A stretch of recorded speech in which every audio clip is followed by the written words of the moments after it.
Hey friends, Senator Lindsey Graham just dropped a massive bomb on Fox News. Cuba is next. This communist dictatorship on the island, their days are numbered.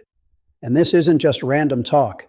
It's coming from one of President Donald Trump's closest allies in the Senate. Buckle up, because this gets intense fast. Ready? Let's dive in. First off, let's break down why Graham is so confident right now. This didn't start yesterday. Back on January 3rd, 2026, U.S. Special Forces pulled off a lightning-fast operation in Caracas and captured Venezuelan dictator Nicolas Maduro. Yeah, the same guy everyone thought was untouchable. He's now sitting in a federal detention center in Brooklyn, New York, facing charges for narco-terrorism, drug trafficking, and weapons deals. Trump didn't just talk about it, he made it happen. And right after that, Venezuela stopped shipping oil to Cuba. That was their lifeline for decades. Picture this: Cuba suddenly without fuel. Power outages last 20-plus hours a day. Factories shut down. People lining up for basics like bread. The island's economy, already crippled by U.S. sanctions, is in full meltdown mode. Trump even signed an executive order. Any country that dares sell oil to the Cuban government gets hit with tariffs and worse. China and Russia try to sneak in some supplies, but it's a drop in the bucket. Graham's logic is crystal clear. Maduro's in jail. Cuba's next. It's straightforward. Cuba is a forward base for China and Russia, right in America's backyard. Spying, influencing migration, stirring trouble. Trump hates it. America first, baby. But hold on. Is this really happening super fast? I wouldn't bet the farm on U.S. Marines storming Havana tomorrow. Why? Because we're knee-deep in another massive crisis right now: Iran. Just days ago, on February 28, 2026, the U.S. and Israel launched huge joint strikes. Supreme Leader Ayatollah Ali Khamenei is dead, confirmed by Iranian state media. The regime's top military brass got taken out too. Iran hit back hard. Missiles on U.S. bases, drone attacks in the Gulf, even threats to shipping in the Strait of Hormuz. Oil prices spiked 9% overnight. Gas at the pump here in the States is already hurting wallets. Trump said this could drag on for 4 to 5 weeks, maybe longer. Secretary of State Marco Rubio told Congress the toughest strikes are still coming. The region is on fire.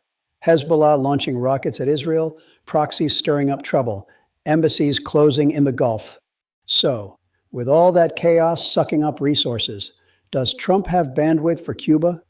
Graham says yes, and he's pumping it hard. But let's think this through realistically. Look at Venezuela post-Maduro. He's locked up, but full regime change? Not yet. Chavistas still hold chunks of power.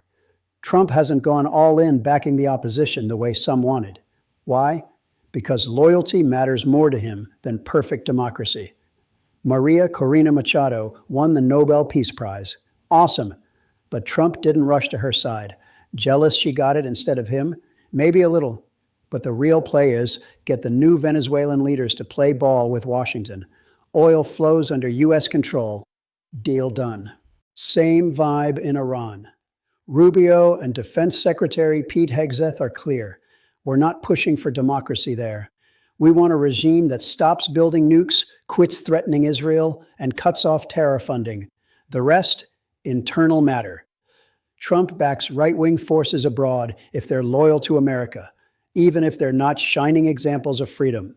So for Cuba, what if the communists just swear allegiance to Trump, ditch China and Russia, hand over port access, let U.S. companies in? Would the White House take that deal? History says past presidents dreamed of full democratization on Cuba. Trump plays different. He's floated a friendly takeover. Pressure plus negotiation. Not all-out war. Makes sense. Cuba's just 90 miles from Florida. Millions of Cuban Americans there voted Trump hard. They want communism gone. But if the regime flips sides, Trump might call it a win. Because the big goal is energy security for America and kneecapping Russia and China. Folks, let's get real about what this means for everyday Americans like you and me. Gas prices are climbing because of Iran. If Cuba stays in China's pocket, they keep messing with migration waves, drug routes, our southern border.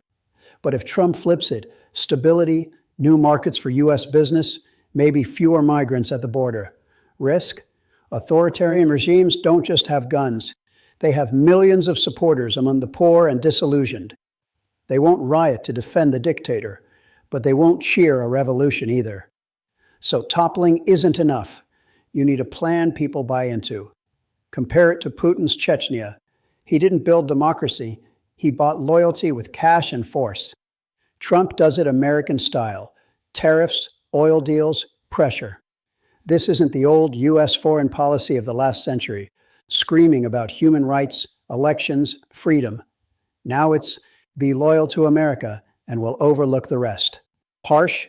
Yeah. Effective so far? Cuba's been through hell before. After the Soviet collapse in the 90s, the special period, people ate cats and worse. Now it's similar.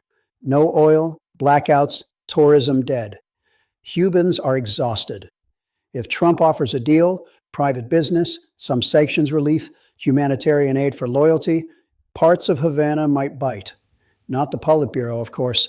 They don't want to lose power. But pressure's mounting daily. What's next? Graham says fast, but Iran is priority one. If that wraps quick, eyes swing to the island.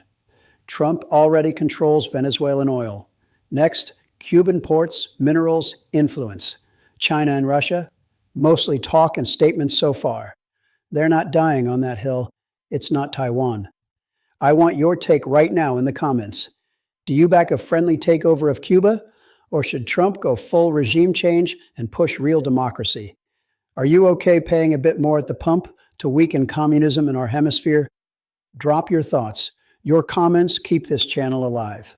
Wrapping up, Graham fired the shot. Maduro's in jail, Iran's burning, Cuba squeezed. Trump's playing big league chess, not about democracy, but loyalty and U.S. interests. It's not classic American policy. It's Trump policy. And so far, it's delivering wins. Will it work on Cuba? We'll see in the coming months. Thanks for sticking with me to the end. If this hit home, like, subscribe, share with your friends. We break down the world's hottest stories. No censorship, no PC fluff. Next up, how these oil shocks hit your paycheck. Don't miss it. Peace out and stay blessed, everyone.